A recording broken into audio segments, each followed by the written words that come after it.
Servus Leute, ich bin der Andi und wir gravieren heute so ein Löwenmotiv auf Anhänger aus Buche.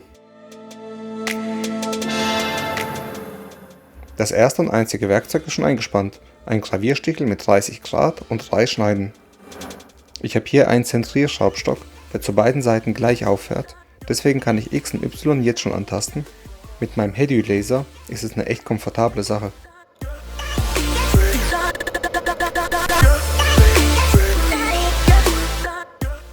Abschließend wird noch Z0 angetastet und dann kann es auch schon losgehen.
Mit der Nylonbürste werden noch die Späne entfernt und das Ganze sieht dann so aus.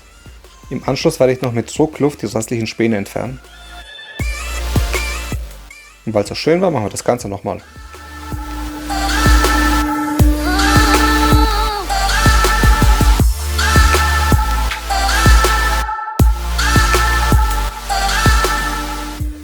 Ja, das Ganze werde ich nochmal 18 Mal machen, also in Summe 20.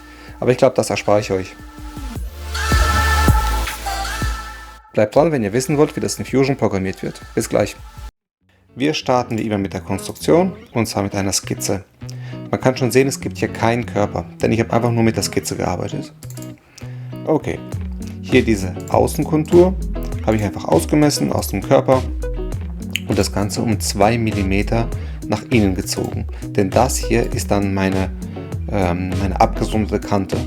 Und damit ich im Löwen nicht da reinkomme, habe ich mir das schon mal eingezeichnet. Das Löwenmotiv selbst war eine SVG-Datei. Ich kann aber leider nicht mehr sagen, wo ich die her habe. Ich habe so eine Datenbank und da habe ich das zufällig gefunden. Hat gut gepasst und dachte ich mir, mache ich so. Und dann einfach platziert. Ich habe mich da so ein bisschen orientiert an dieser Schnauze, dass die einfach in der Mitte ist. Ansonsten war das eigentlich schon die ganze Skizze. Also wie man sieht, absolut nichts Wildes. Und deswegen machen wir gleich weiter. Wie immer starten wir hier mit so einem Setup.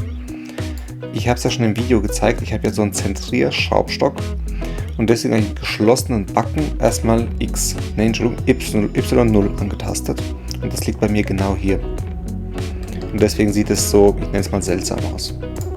Okay, die Breite habe ich einfach von hier übernommen. Das ist ja gesunde 51,2. 32 und der Körper hat 7 mm.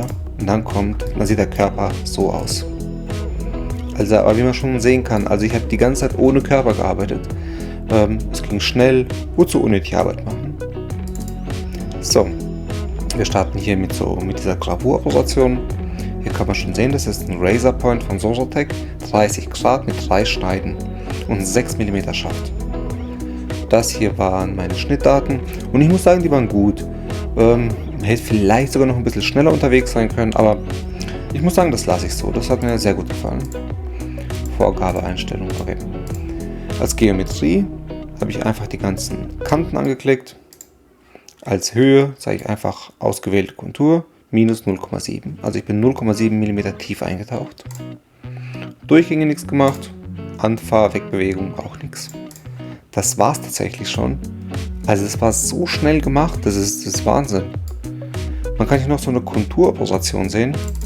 Das habe ich einfach gemacht. Ich habe irgendwas angeklickt und hier noch ein 1 mm Offset, damit er auch das Werkstück nicht berührt. Einfach nur damit er wegfährt, also damit ich hier in dieser, ich nenne es mal Schnellansicht, das Ergebnis mir gleich anschauen kann. Weil sonst wird es ja die ganze Zeit so aussehen. Und Das stört mich etwas, deswegen mache ich ganz gern so eine, ich nenne es mal Fake-Operation. Und dann kann ich mir das auch ganz gut anschauen.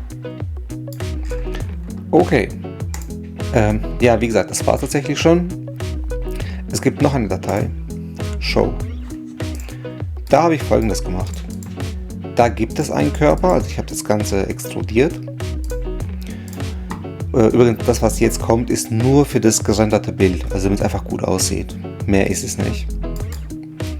Hier ein Setup. Wir drehen uns das so hin. So sieht das Ganze hier aus. Dann bin ich hingegangen, habe hier so eine Kontur gemacht mit so einem Formfräser.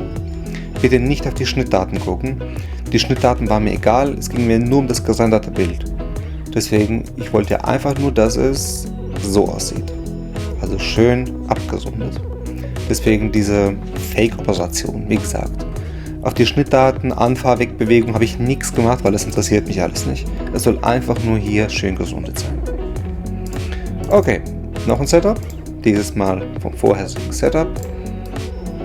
Der gleiche Nullpunkt, aber das spielt eigentlich gar keine Rolle.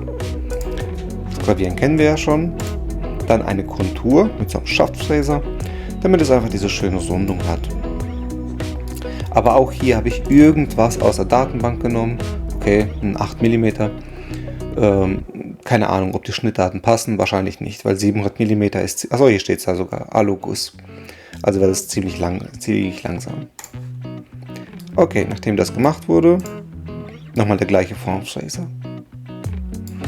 Da gehen wir hier auf Simulieren. Springen an die letzte Stelle.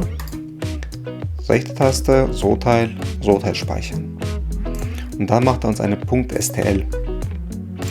Und wenn man das einfügt, sieht das so aus. Als nächstes gehen wir hier in Sagen Darstellung. Geben hier einfach mal Wood ein. Wow, was sieht denn gut aus? Das hier vielleicht. Ein bisschen arg dunkel. Machen wir das, spielt ja gar keine Rolle. Genau, so sieht dann das ganze Stück aus. Hoppla, das war falsch. Dann gehen wir hier auf das Rendern. Und sagen, render uns die Zeichnung. Dann dauert das ja eine Weile. Und dann ist das Ergebnis auch schon fertig. Ja, ich will es jetzt gar nicht unnötig in die Länge ziehen. Deswegen sage ich, das war's schon. Ich hoffe, es hat euch gefallen. Bis zum nächsten Video. Ciao.